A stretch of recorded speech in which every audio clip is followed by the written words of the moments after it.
Our guests today are Llewelynn Greff and Marno van der Merwe. Llewelynn, the producer of a film to be released soon, Modern Bloed. That's correct, yeah, Modern And Bloed.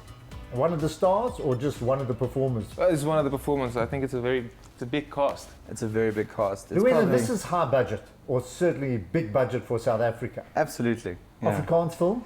It's a mix. So we try to keep it as authentic as possible. So it takes place in a British concentration camp in the year 1901. So you have obviously the British sergeants and lieutenants and officers all speaking English. And of course when the Boers or the prisoners speak to them, they have to speak English as well. Is this based on truth? Are these true stories, or is this was this written from scratch? Is it trying to get the theme of what happened during that period? It's a collective of that. Sean Else wrote an amazing script, and it's inspired by true events.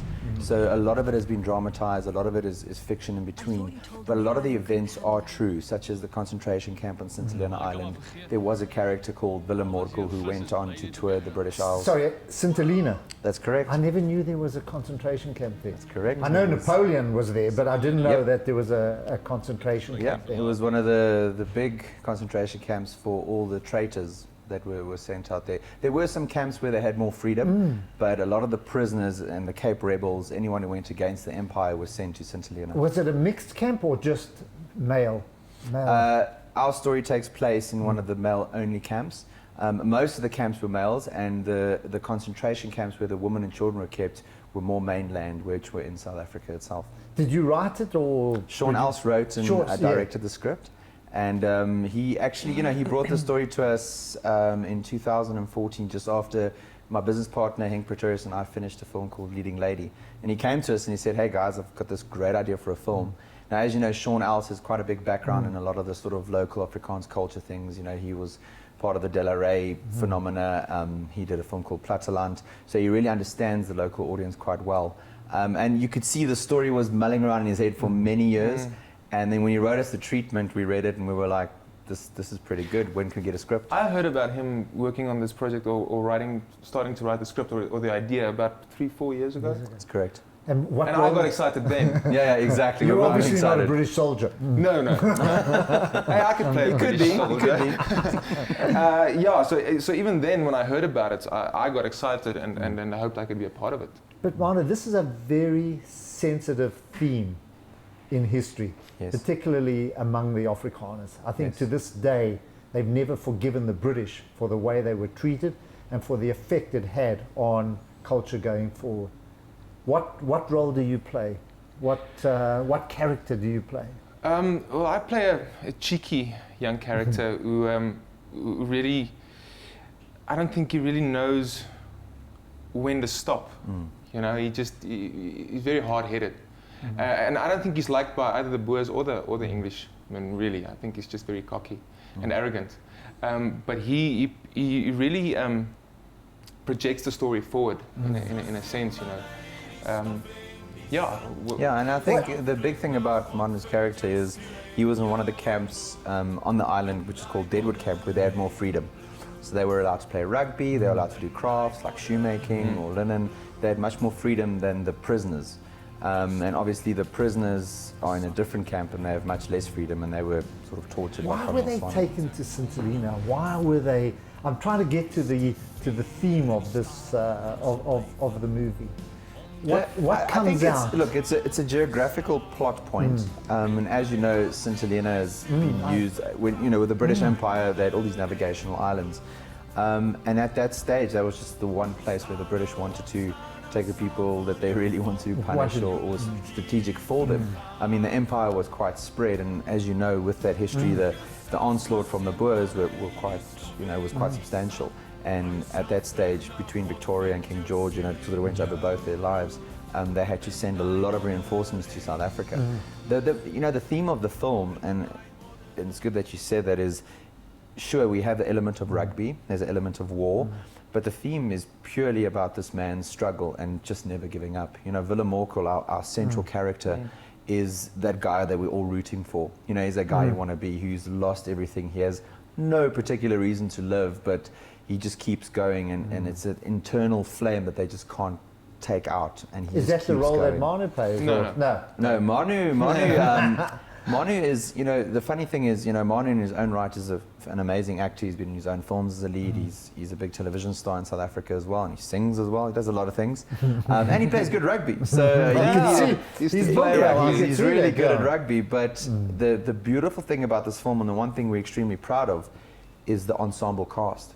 Because if you go to a festival in South Africa like the Silver Scarf Fierce, most of the characters in our film have their own films. So we've basically assembled probably one of the biggest casts in South Africa locally, all in one film. So you see Marno, you see Jacques Bessenger, you see Stian Bam. We've got a small role with Bok van Blerk. We've got Dion Lotz, Altus Chart. So many big names in this film, along with internationals. I think what attracted all these guys to the film was the characters were developed very well. You know, it's very well written characters. Yes, that's what attracted me when I read it.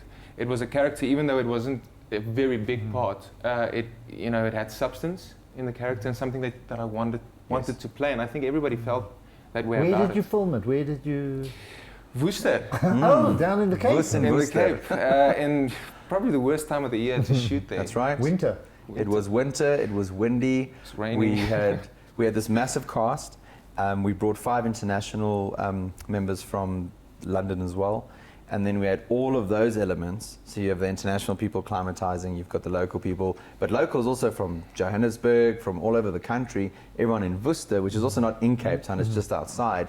And as you probably know, shooting on location is much more challenges. And then alongside it was the winter, and the wind blew our set away about 3 times. Where we get to set the next day and like, oh, the set's gone. But we had a phenomenal production team, you know, and Marno can vouch for it as well, our HODs and all the departments, you know, from camera to wardrobe to makeup to production design to lighting to every element was just so beautifully you know, orchestrated, and everyone came together, because in a situation like that, the team needs to pull together because you are facing all these elements. And everybody definitely wanted it to work. And you only have a certain period of time to shoot it. How long does it take to shoot? How long does a movie like that? Depends on the script. I mean, we're known in South Africa for shooting quite a few pages in a day, where, you know, in your more international markets with much bigger budgets, they would maybe shoot a page or 2 a day, where we could shoot up to 5 to 8 pages a day. Easily. So for is that this simply film, because of cost or because you're more efficient? I think, because we're so efficient, of course, you know, South Africans are very efficient. No, I think, to be honest, it's a combination of both. When you're on a tight budget, you have to be extremely resourceful. But along with that, you have quite a long story. You know, Sean wrote quite a long script. It's over 150 pages. And you obviously want to get everything in. Sure, a lot of it's going to end up on the cutting floor, but you want to give them as much to work with in the editing room as possible. So this film took us 6 weeks in total to shoot, with only 1 day off a week. Which was Sunday. Yeah, well, it depends, but it was mainly for the cast. We carried on. Yeah, they carried on working. You're going to take this internationally? Yes, we are taking it internationally. We actually watched the final cut this morning, which just blew our minds. You know, everything is just exactly the way we wanted it to be. Is it a story that people will buy into, will be able to empathize with? I completely think so, because if you look at the studio system at the moment, you know, this year alone there's 170 blockbusters coming out, or studio-based films. It's a lot of movies, you know, and if you look at a market that's become more and more competitive, South Africa, you've got local productions coming out, and we've got over 40 films a year. So you lack a little bit of those sort of mid-tier budget films that have more story, you know, less CGI, and there's a place for all these films in the market. But what resonates with this film is that many countries in the world were under the sort of empire at one stage. The British had a massive shadow that they casted over the world. So I think there's a lot of people that can relate. And then we have the element of sport. You know that sport, we've seen it so many times, even in South Africa, how it sort of brings everyone together. Everyone like leaves their nonsense at the door for the day and watches the sport and enjoys it. So the only weapons that our characters have in this film is the sport, you know. So I think it's something that will resonate with the international audience, especially in the Commonwealth countries and our European community. But of course, we're going to try America as well. Rugby's supposed to be bigger there now. Well, look, international films are going down well. I mean, even if it is in Afrikaans with subtitles. I mean, if you look at the success of a lot of the foreign films there, much better produced than some of the American stuff that's come out. Of course. But you're apparently international. You're doing productions now in Hollywood as well. So you're not confined to South Africa. No. You're much more international. Yeah, we've tried to cast the net quite far. My business partner, Henk Pretorius, he's based in Los Angeles at the moment. I'm based in London, and then we obviously have a South African office as well.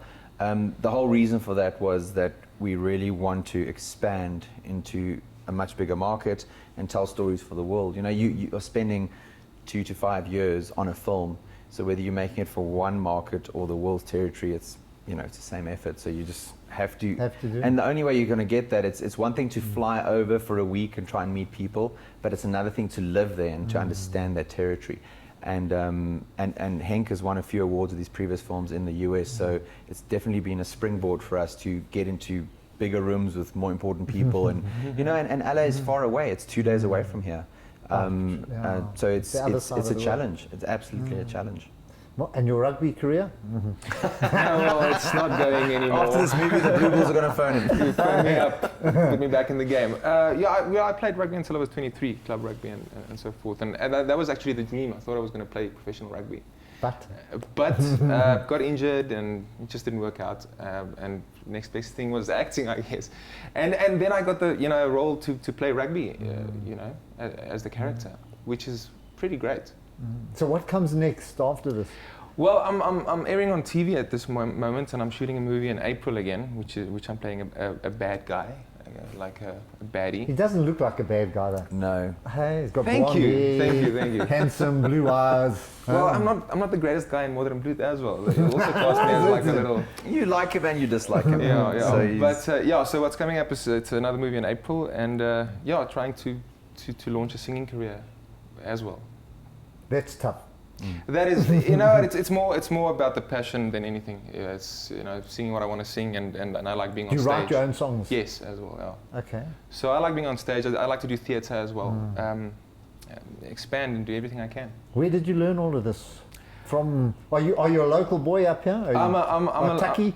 Well, not a Taki, but I'm a northwest boy, Rustenburg, near Sun City. Grew up there, and what can I say? Did you learn music at all? Nothing. I just came from your rugby career. Came from rugby, and I thought I'd have a crack at it, and it's working out quite well. Well, Llewelynn from Witbank and Marno from Rustenburg, or thereabouts. We just hope that we do see you on the red carpet, and that this film makes the waves that it should, or that it's prospective to do. Thank you so much. But wonderful to have you here, and we look forward to seeing Bloed. Yeah, thank you. What's it in English? It's Bloed, 1st of April in South Africa nationwide, and then we are approaching the international market. Its title will be Blood and Glory. Oh, Blood and Glory. Yes. Well, there you are. You've been on the couch with me, David Shapiro, Llewelynn Greff, and Marno van der Merwe.